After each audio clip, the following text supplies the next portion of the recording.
Everything's going to hell! You've really done it now. Want to buy something just in case? Let's have a last-minute purchase.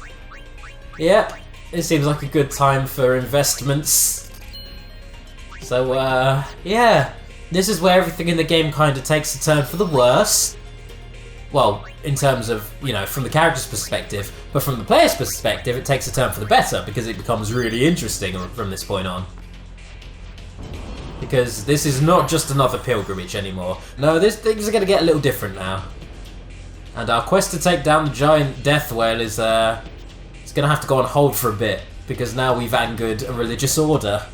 I wish we could just take a safe sphere with us. Just drag it alongside you so you're functionally invincible. That would be great. That'd be really game-breaking. Alright, so...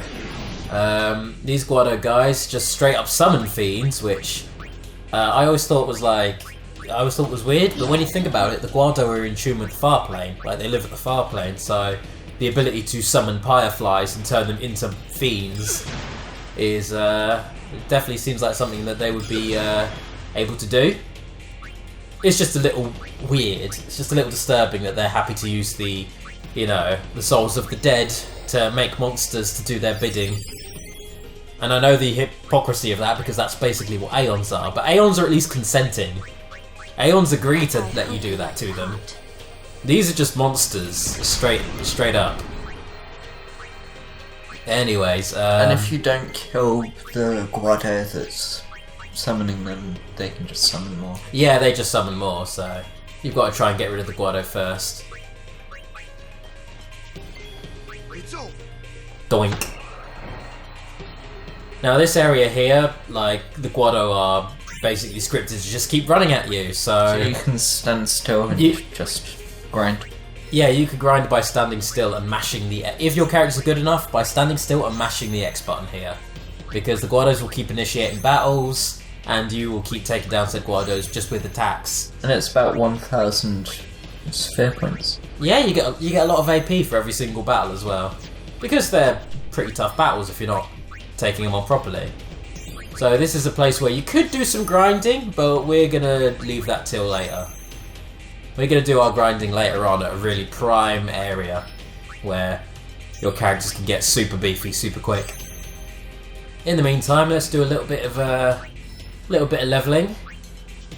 Grab ourselves those extra levels. Once again, just showing off the sphere grid for everybody who wants to see it. Let us know if this gets a little bit too slow and dull, and we'll start cutting these out. Moving up there. And Yuna's getting there. Yuna's doing pretty well. Let's move on. Look at him go. Look at her little legs. Look at him go. This seems really awkward in the European version of the game. Just because, well, because everything is slower. Because, you know, it's a PAL game. Tidus's running is really slow, and so are the Guados, so it ends up being a comically slow chase scene. And I kind of love it. Anyways, a few more battles here. The enemies we find here are just the enemies you find in, you know, most of Macalania. A few of them even from Macalania Woods, so generic ice enemies, not much to write home about. A little bit more leveling, really taking, you know, taking the levels for all they're worth right here. Lulu's learning the ultimate black magic spells, or the ultimate elemental ones at least. Gonna give Waka some accuracy. Tell you what you should have done. You should probably have given Waka that magic spell there. I know you went past it, but if he learns that, then Lulu could use a black magic sphere and learn it for her overdrive. No, I've got. Oh, you've got a bet. Well, yeah, okay. I'm not going to question your plans the more I think about it. Alright, this boss fight. This one is significantly easier than Seymour. It's because you're going from a really, really powerful magic enemy with 2 Guado bodyguards to a pretty powerful physical enemy with 2 Guado bodyguards. And physical enemies can be cheesed pretty easily if you know how to address them. Essentially, you know, make sure your bulky party members are out, and as much as you can, take advantage of the provoke ability that Tidus has. If Tidus provokes that enemy, then all of its attacks are going to go towards Tidus. Or Jecht, sorry. And, yeah, that's going to be really, really helpful for diverting attention from everyone else. Unless you get creamed like that. Yeah. That's the one thing you didn't account for, was getting your face crushed in. We didn't think that one was through as hard as we could have. Oh well, here's some time to demonstrate some healing. Life! Good spell right there. And you know what, we're here, let's just show off some super powerful magic too. Boosh, basically an explosion. And, can't quite remember what you do from here, how you address this boss. I have a funny feeling it involves an Aeon and an Overdrive, but I might be wrong on that. We will see. We shall see. Or maybe you're trying to protect Jecht so he really can bust out that provocation. Maybe you really, really want that provocation to work.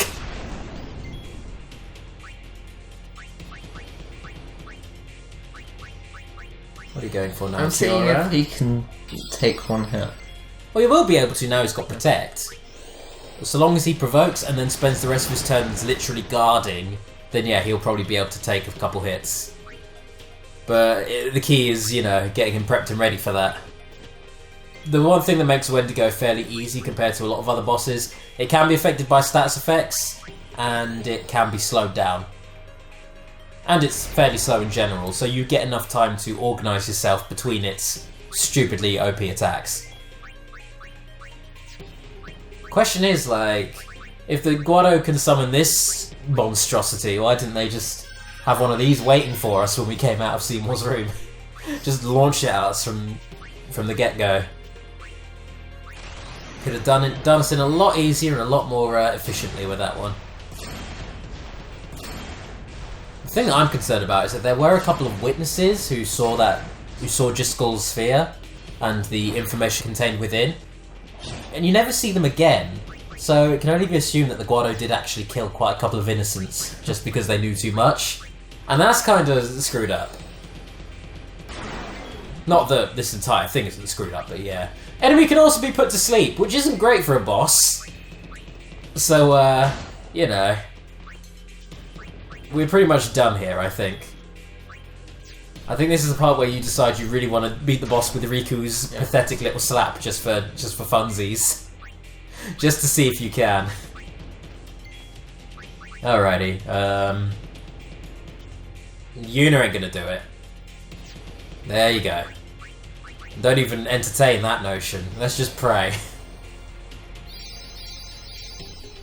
And Praying that Riku can do this. she ain't gonna unless she gets a crit. Nope. Bonk. You hit him while he was prepared to counter as well. Like, that did even more damage. I would have near enough taken down Auron with that one. Or at least have gotten him to low health. Alright, there we go. And really, really adamant about using Riku right here. And gone. Alrighty, so here's yet another dick move.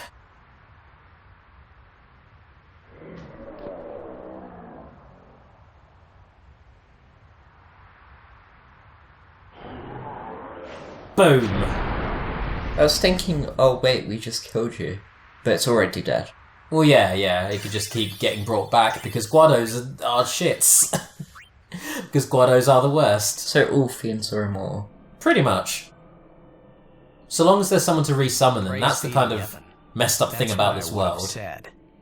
Is that, you know, the dead can be brought back indefinitely. We were all there, and in one piece. Even if I had a headache from wondering what was in store for us next. Now it's time for a lot, and I do mean a lot, of conversations. This is like one of the last opportunities all your characters have to really just chat to each other, and the game gives you a lot of different chats to have. What now, I wonder? What now? You act first and think later, don't you? I mean, can't you be a little more responsible? We're all depending on you, you know? A lecture? No. Just a suggestion. You should place trust in your friends. But you can't expect someone to protect you all the time. You would do well to remember that. Is that a lecture? It's advice. Young summoners are magnets for trouble. And apparently Oren ran into this sort of thing before with Braska, hence why, you know, he doesn't think highly of Yevon in general. That's the bottom of the temple. Temple looks really cool from underneath. Looks like an abandoned airship or something like that. All temples have that sort of layout. So now we're the traitors that killed a maester.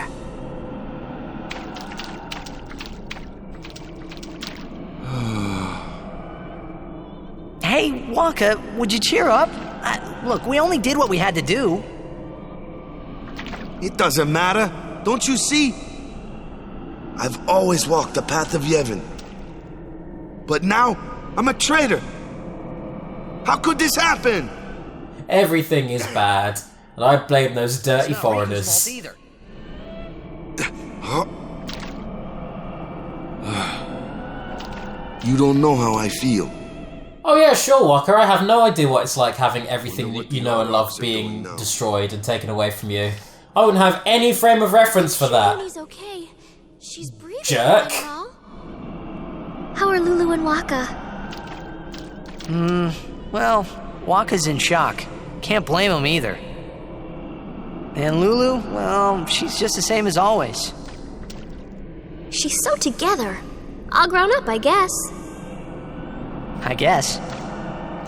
Well, just give me 5 or 6 more years.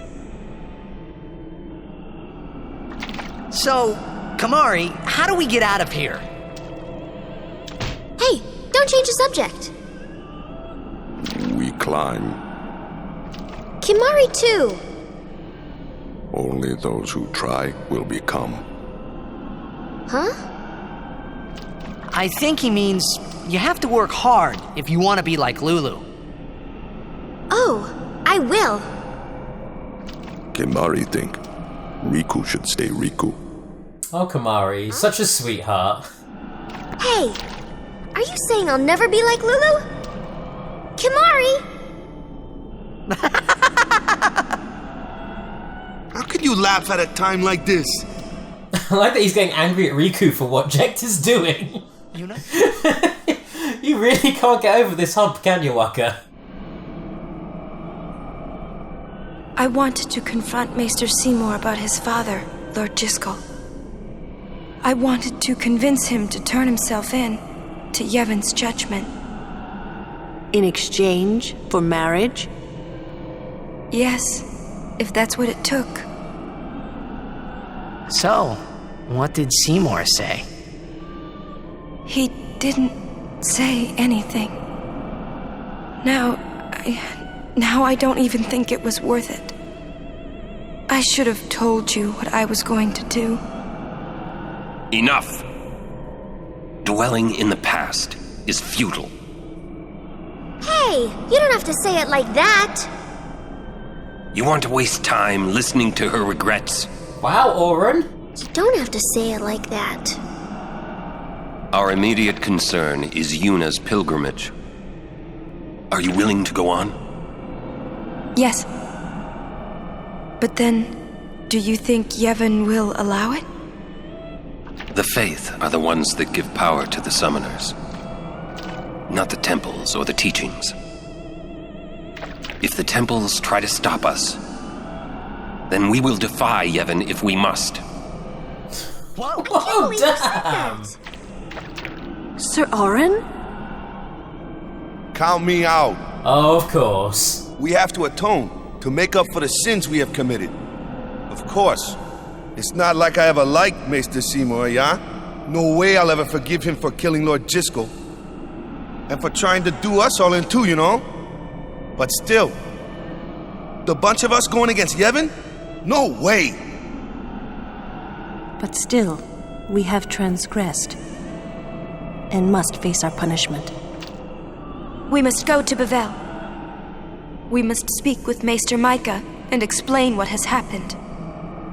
There is no other way, I think. You know, it's the "I think" at the end that really inspires confidence. Sir Orin, So it is decided. will you come with us? I am the troublemaker, after all. Yeah, that's right. You can always count on Aaron to complicate things. Yeah! This exchange here is a little bit weird. I don't know if it was, I don't know if there was a bit of confusion in translation. But I think the point they're trying to get at is that they're currently slagging off Orin and Kimari. Right? The two party members who really don't need it right now. But especially Kimari, he hasn't really done or said much of anything to warrant any kind of criticism. Outside of suck in battle.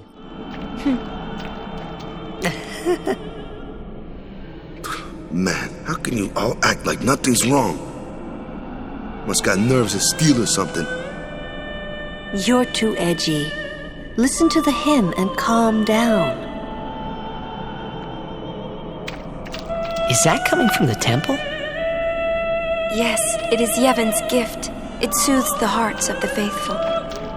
So, yeah, they're not content with giving you one big conversation. They want to give you a bit more now. So let's just do that again. Let's go through this area and talk to everybody. I kind of want something to fight right now. Yeah. I think it's the game's way of detoxing you, because you did just have 4 boss fights in very quick succession right there. With not very much in the way of normal encounters between them. And one of them was outrageously powerful. For new players. Oh. Huh? The Faith? What? It can sing? Of course it can. Don't be a fool.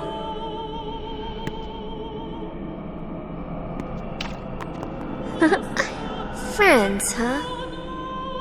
First time a non-Al Bed called me that. I'm sure that Maester Micah will listen to us. Okay, let's wrap this up now. Last bit of convo. Jack used to sing this song. Yeah, over and over. But not this good, that's for sure. Another trait you share. Other than the name. Your name, your singing, your blitzball. You're basically just like your dad. And yet you hate him quite a lot. You all need to love yourself, Jet. Your singing reminded me of Spira.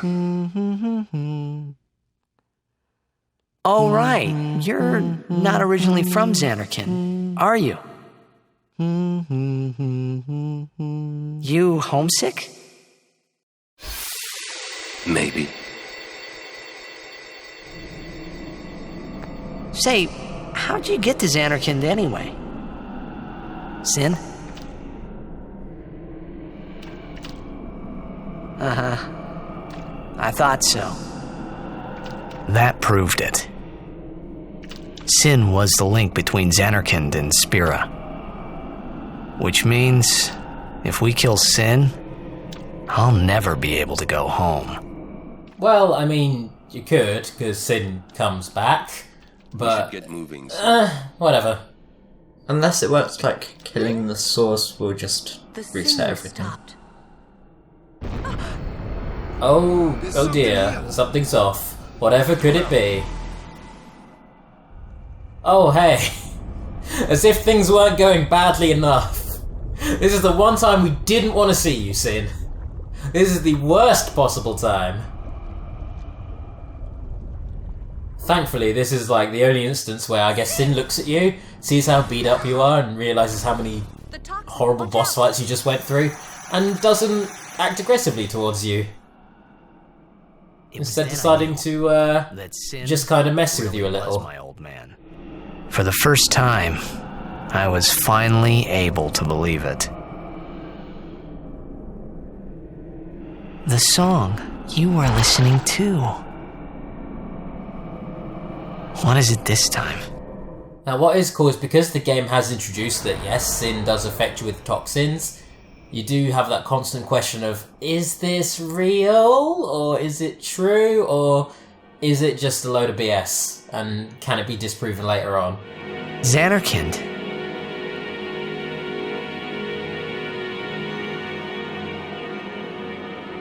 Ah, you homesick too?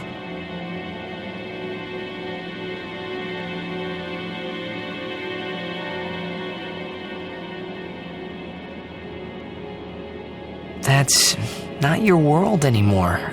You're Sin now. Oh, but I want to play ball. I'd be great at blitzball as Sin. You see me going through the water using my gravity magic to launch the balls into the goals, obliterating the players on the other team? I'd be pretty good at blitzball in this body. I know. You want this to end.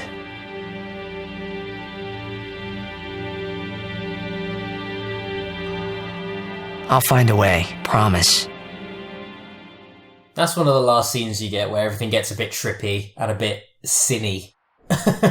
There's quite a few scenes like that. And New Game Plus. Oh yes, here we go. And just like that, we're now on the other side of the world, I guess. That just kind of happened.